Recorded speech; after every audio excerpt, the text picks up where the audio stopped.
gonna help make your world building stronger. First off, I'll let you in on a not-so-secret system that saved me more than once while making up lore on the fly. Second, I'm gonna teach you how to apply it. And finally, some important rules to remember that will help you keep the world building interesting and snappy. Hi everyone, I'm Willowares, and today we're gonna be working on my favorite part of any creative fantasy endeavor, world building. You'll be able to use this system in a pinch at the table, as a guide if you're writing prep, or an outline for your fantasy epic, or if you're just stuck in general trying to make your 10-year-long project like a Burgermancer, Return of the Ketchup King, more compelling. So let's begin with the system itself, the pyramid.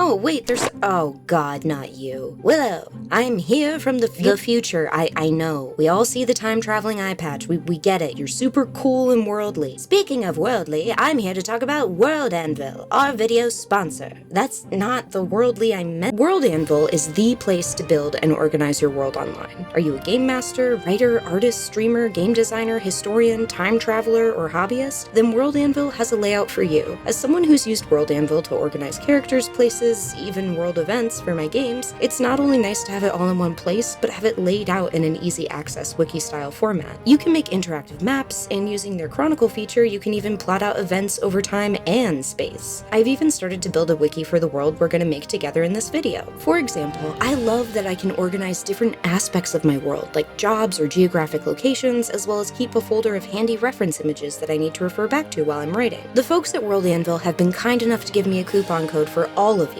for a full 51% off. That's right, use WILLOW, all caps, for 51% off any yearly membership to World Anvil. Just head on over to worldanvil.com and check it out. Back to you, present me. And it's back to me, present I.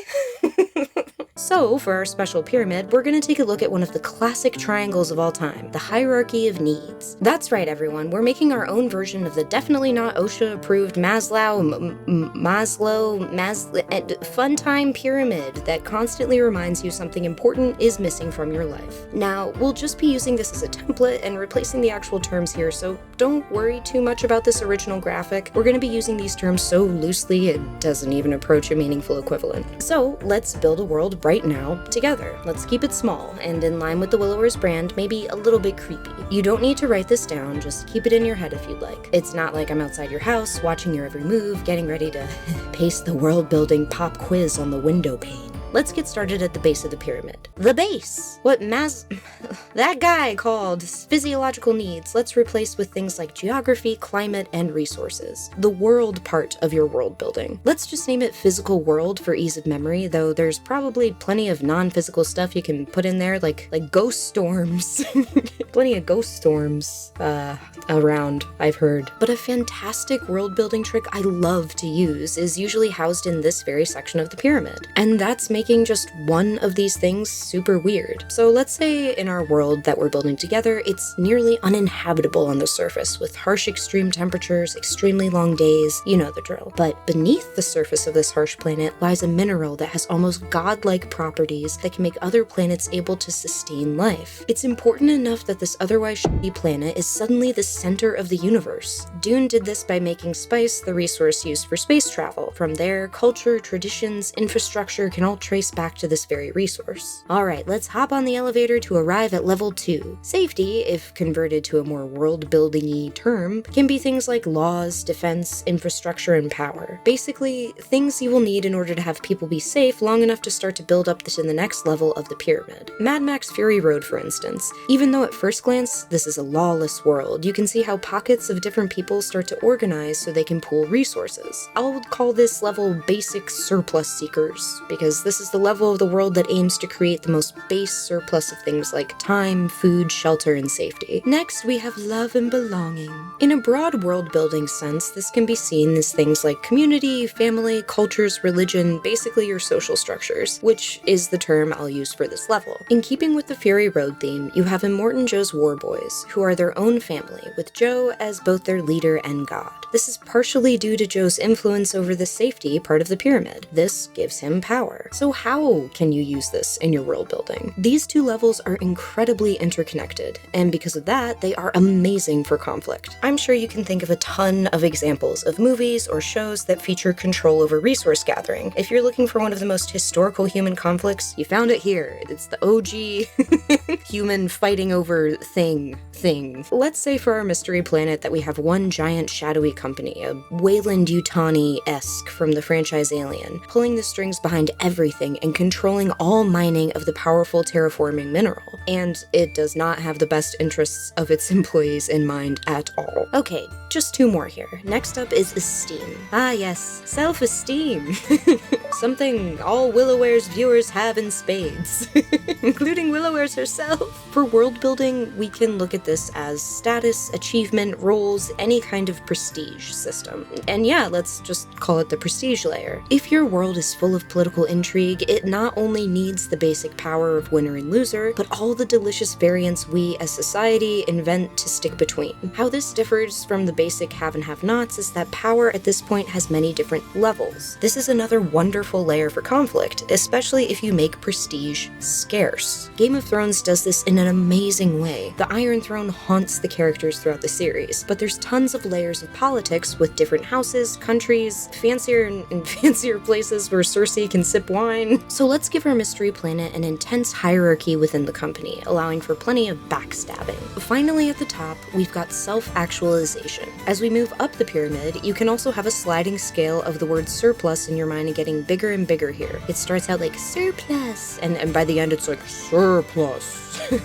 This is the most you got time section of the pyramid. Things like art for art's sake, philosophy, the luxury of dreaming as a society. And just to be cheesy, I'm gonna call it just that, dreaming. Amazing things can be born out of this layer, and I love to use it as a flavor layer for my worlds. It can be as grand as sweeping Art Nouveau structures of elven cities, or as simple as a woman embroidering a design on her dress just because she likes how it looks. And a great way to show that a world is very harsh is to make this layer very, very weak compared to the others. For example, our own little made-up world. There's very little self-expression, and it has an almost corporate environment. Let's say the way of self-expression is limited to almost like the characters of Severance, only company-mandated gifts, snacks, etc. In short, you can use the base to make your world unique, the next two levels to create conflict, give the conflict depth with the fourth layer, and turn up the volume up or down for griminess with the fifth. And that's just one way you can use the pyramid. Keep in mind that these layers all have a circular effect on each other. So let's do a flyby of our creepy little planet that we've built from scratch. And after, I'll go through some tips and tricks that you can use with the world building pyramid. Welcome to your first training session with Cradle Corporation, the premier mining company of the stars. And of course, welcome to the planet Caligo. Our work here is very important, but most importantly, you are important. Here we mine the most important resource in the galaxy. Such applications are redacted, as well as modifying the atmosphere. Due to Collarstone's atmosphere modification, it's important to keep your suits sealed at all times when in high volume areas. If your suit experiences a leak, make sure to press the nearest green button. This will shut off all vents in your current location, but don't worry, airflow should be constant through your mask. And don't worry, this is a regular procedure, and Collarstone is completely safe and non-toxic. After shutting off the vents, you'll want to ask yourself the golden question, and we'll go over that in just a minute. Now, please look at the screen and note the test pattern and the relevant question. If you experience any of the symptoms below, please seek out a facilitator immediately. And don't worry, if you have a facilitator in your family, the company has worked tirelessly to make sure assignment posts are at least 10 miles apart within family units. You will not be calling kin to their doom. Are you feeling a feeling of fullness, a cooling feeling, icy sensation behind your eyes, or a feeling someone is about to walk into the room? If you're hearing this part of the tape, congratulations, you've passed the first part of your training. As thanks, we've added 5 additional credits to the company store. We appreciate your cooperation. And as always, remember, here at Cradle Corporation, we are so... Remember, we don't trust them. They know exactly what this stuff is made out of and what it can do. Keep your wits about... We look forward to working with you. At Cradle Corporation, we aim for the stars.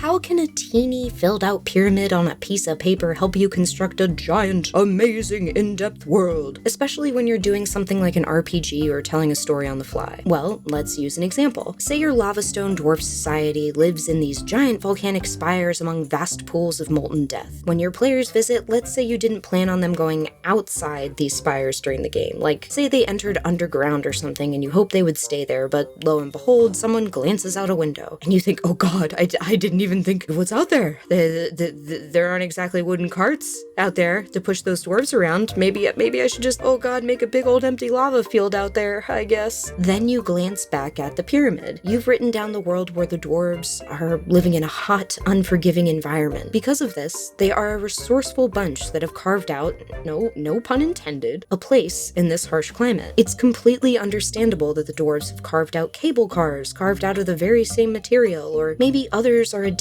at using arcane hang gliders that make advantage of the high heat. It's using these little notes as sort of guardrails, hints that you can turn to while you're going along. Cast a tiny detail like that out like a fly fisherman, and the fish is implied. A big world, a big world fish, like a world catfish, whatever. You can laugh all you want. I think it's a beautiful metaphor. And speaking of moving along, let's talk story.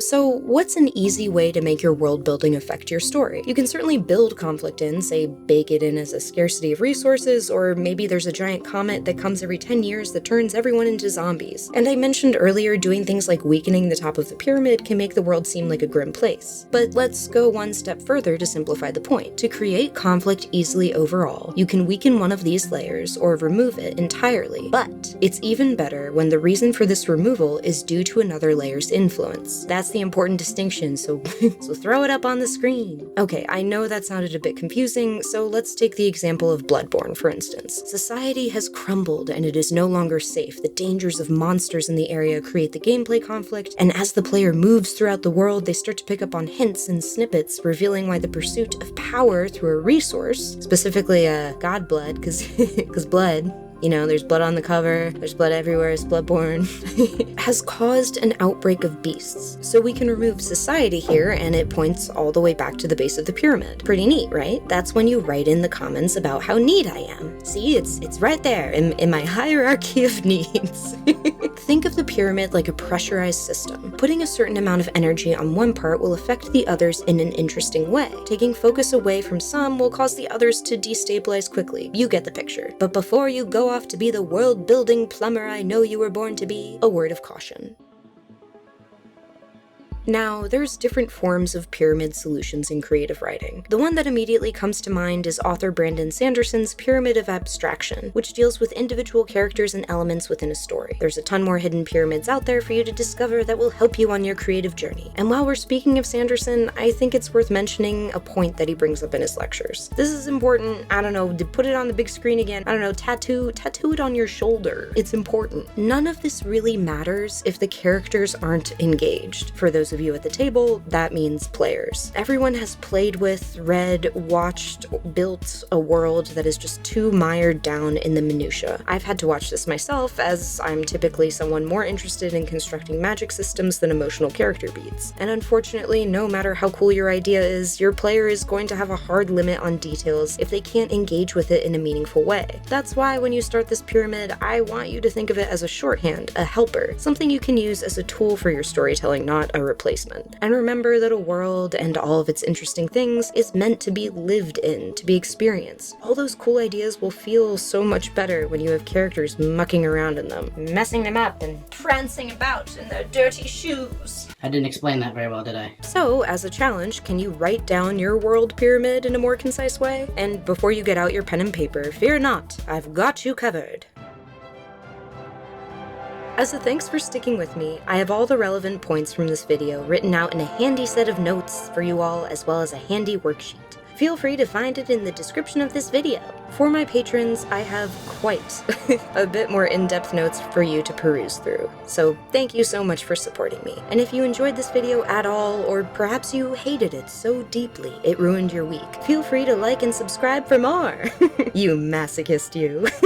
I have plenty of other videos with super free stuff, so feel free to check them out. I'll see you all after the holiday season, so have a good week, everybody. Goodbye! I see skies of blue and clouds of green. I world builded it that way. The clouds are now green. And I think to myself, that was really smart to do. I see babies shaking hands, saying, gaga goo. They're really saying, I wish I could world build too. I see babies cry cause they can't world build. I can world build so much better cause I can read. And I think to myself, gosh, I hope these babies can't read or understand English, cause if they hear this, they'll be really sad. I see friends shaking hands, saying, you think the babies learned how to read? I hope they didn't, because the job market's not too great right now, and I can't handle any more competition.